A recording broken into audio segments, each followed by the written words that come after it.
Учеба на расстоянии. Выпускники Таджикистана готовятся к экзаменам онлайн. В республике запустили специальную платформу, которая проверяет знания и фиксирует пробелы и автоматически возвращает к той теме, которую надо повторить.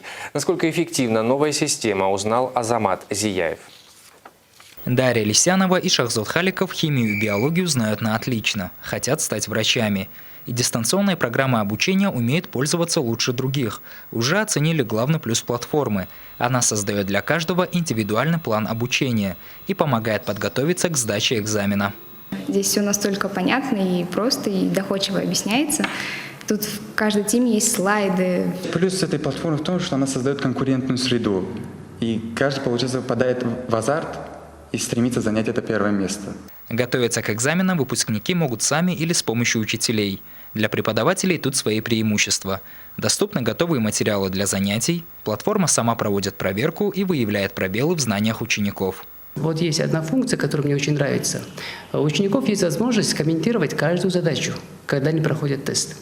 Мне приходит уведомление, я захожу моментально и отвечаю на их вопросы.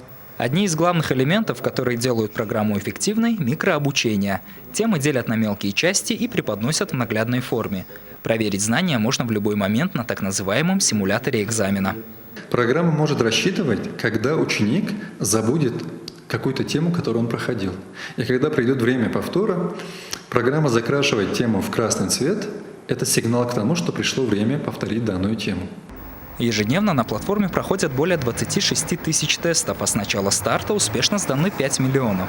Языков обучения 2 – русский и таджикский. Азамат Зияев, Парвиз Манонов, Мир 24. Добавлю, что вступительные экзамены в вузы Таджикистана начнутся в июле.